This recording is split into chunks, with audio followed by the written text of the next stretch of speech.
श्री राम कथा का उद्देश्य है संशय का निवारण, मोह का निवारण। उस दिन मैं चर्चा किया था, भगवान राम ने इस धराधाम पर आकर के 5 लीला किए, बाल लीला, विवाह लीला, वन लीला, रण लीला और राज्य लीला। और 5 लीलाओं में भगवान के जो निजी परिकर हैं उन्हीं को संशय हुआ था। बाल लीला में संशय हुआ काकभूषण जी महाराज को, जिसका निवारण कथा सुन करके हुआ। माने कथा के द्वारा संशय का निवारण।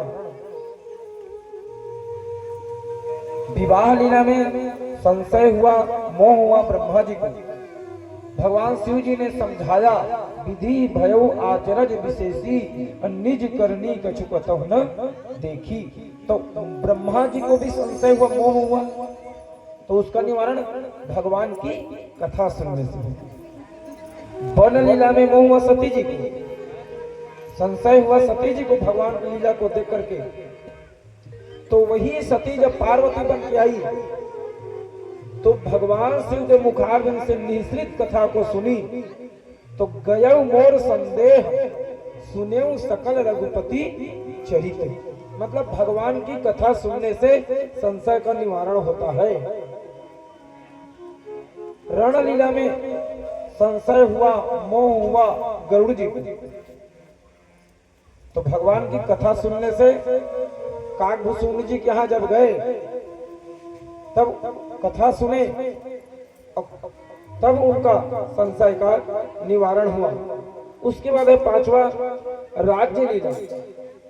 राज्य लीला में मोह हुआ वशिष्ठ जी महाराज को। तो भागवत कथा सुनने से ही वशिष्ठ जी का भी मोह दूर हुआ। इस प्रकार भगवान की कथा सुनने से जो संशय होता है, मोह होता है भगवान के प्रति, वह दूर हो जाता है। भागवत का उद्देश्य क्या है? भागवत का उद्देश्य है हमारे अंतःकरण में जो छिपा हुआ ज्ञान और वैराग्य है उसको जागृत करना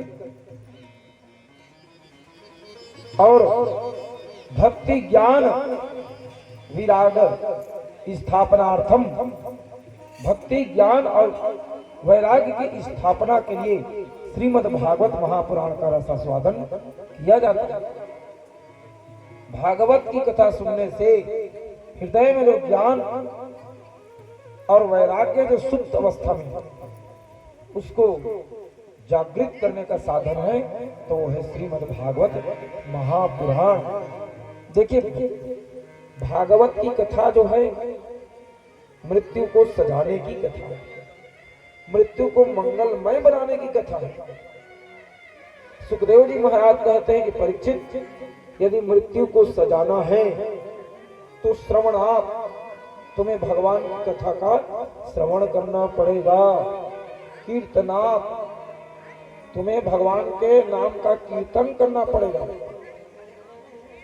और स्मरणात्, भगवान के लीलाओं का स्मरण करना होगा, तब कहीं मृत्यु मंगलमय हो जाती है। राम कथा में जितने श्रोता हैं सब अमर कोटि के, उन्हें मृत्यु का भय नहीं है। लेकिन भागवत की कथा में पूज्य परीक्षित जी महाराज को मृत्यु का भय सता है। तो भागवत की कथा मृत्यु के भय को दूर करने वाली साधन है। देखिए, भागवत की कथा यदि सुनना है, चाहे सत्संग करना है भगवान की कथा, भगवत कथा सुनने के लिए अपने कान को हम, जैसे पृथु महाराज ने भगवान से ही वरदान मांगा था कि प्रभु आप मुझे वरदान देना चाहते हो तो हमारे काने, हमारे 2 कान हैं, हमारे इन दोनों कानों में इतना शक्ति भर दो कि हम बहुत दिनों तक कथा का रसास्वादन कर सकें। 10,000 कान की शक्ति पृथु महाराज ने मांगा। 10,000 कान नहीं, 10,000 कानों से जितनी कथा सुनी जा सके उतना ही शक्ति आप हमें दीजिए। अर्थात हम अपने कान को भगवान की कथा सुनने के लिए पृथु के समान बनाएं।